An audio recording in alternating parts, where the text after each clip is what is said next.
어제 오후에 이석태 세월호 특별조사위원회 위원장이 세월호 특조위에 독립성 논란을 일으킨 조사 1과장 등 파견직 공무원을 정부에 공식적으로 요청하겠다는 발표를 했습니다. 당장 진상규명 활동을 포기한 것 아니냐는 지적이 나왔는데요. 어떤 연유에서 이런 발표가 나왔는지 박종훈 세월호 특별조사위원회 상임위원을 직접 만나고 왔습니다. 그러면 이제 국별로는 그러면은 이제 뭐 직원들이 채용이 들어오죠.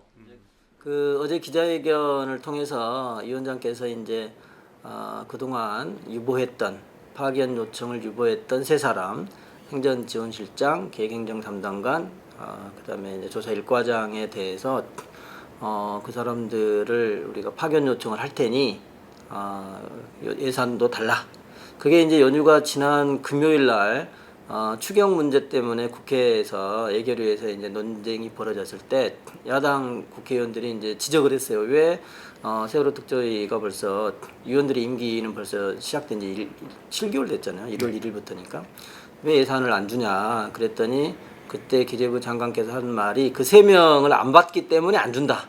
그러니까 이제 조직 구성이 다 안 됐으니까 안 준다라고 이제 이야기를 하셨고 위원장께서 가장 부담 갖는 거는 민간인 채용을 해가지고 그 다음 주 월요일 정도면 31명 그리고 재공고해서 지금 채용할 사람이 또 몇 분 돼요.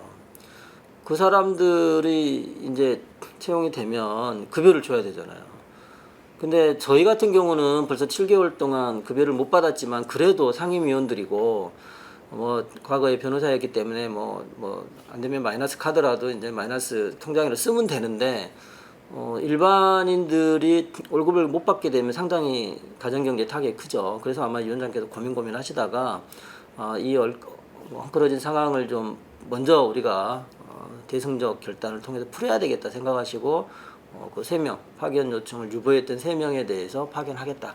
이렇게 나왔고 그런데 진상규명 같은 경우는 조사 1과장이 선임과장이잖아요. 선임과장이다 보니까 전체적인 거를 진상규명에 관해서는 이제 알 수밖에 없는 살펴볼 수밖에 없는 위치인데 그분이 진정 세월호 진상규명을 위해서 일할 것이냐 아니면 정부 측에서 뭔가 정부의 의도를 관철시키기 위해서 온 분이냐 이거에 따라 결과가 많이 달라질 거고 걱정하는 분들은 이제 두 번째의 경우죠. 이분이 진짜 진상규명, 진실 파악을 위해서 오는 게 아니라 뭔가 이게 혹시라도 그런 우려, 불신 또는 이제 그동안에 이제 시행령 재정 싸움에서 벌어졌던 것에서 볼 때 정부의 의도 뭐 그런 거에 대한 걱정들은 여전한 것 같고요. 다만 지금 현재의 상황에서 이제 특조위가 위원장님이 그 결정하게 된 과정을 쭉 지켜볼 때 일단은 이제 뭐 아무것도 없는 상태에서 그분들이 먼저 와서 뭐 이렇게 좌지우지할 수 있는 상황은 아니고요. 채용된 민간인 또 기존에 파견된 공무원들이 있고 또 상임위원들이 있기 때문에 어느 정도 이제 틀이 갖춰지는 과정에서 오는 거기 때문에 제가 특조위 상임위원으로 온 것은 제가 무슨 뭐 지위나 영달을 바라고 온 것도 아니고 가족들의 그런 바램 또 대한변협에서 작년 내내 세월호 특위를 하면서 경험했던 거 그러니까 결국은 이거는 사실은 4.16 가족협의회나 또 일반인 대책위처럼 피해자 쪽의 문제이기도 하지만 전체 국민의 일이라는 거죠.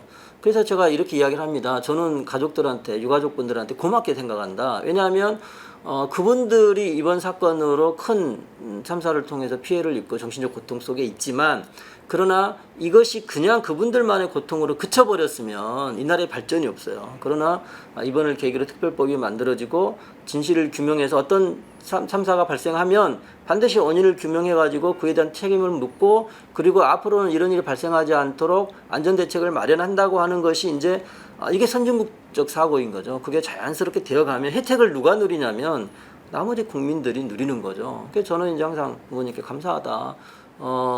계속 난관에 부딪힐 겁니다. 그거를 부인할 수는 없어요. 다만 부탁드리고 싶은 거는 지금 특조위는 검찰의 수사하고는 다릅니다. 검찰의 수사는 범죄 행위를 범죄 사실을 다 증거 능력이 있는 입증력이 있는 거로 가지고 어떻게 처벌을 할 것인가의 문제로 간다면 저희는 물론 이제 형사처벌을 받아야 할 거에 대해서는 또 검찰 쪽에 인계를 하겠지만 고소고발도 하겠지만 그거보다는 어떻게 하면 안전사회를 위한 정책적 대안을 만들 것이냐 아주 현실 가능하고 우리나라에 적합한 그죠? 그것이 너무 이상적이어서도 아니고 너무 또 후진적이어서도 안 되고 기독교 세력의 어떤 그런 것에 휘둘려서도 안 되고 진짜 국민의 안전, 생명과 안전 관점에서 이루어져야 되기 때문에 그러한 점에 대해서 함께 참여해달라, 함께 일해달라라고 말씀드리고 어쨌든 여러모로 복잡다단한 거의 뭐 날마다 논쟁하고 그렇죠.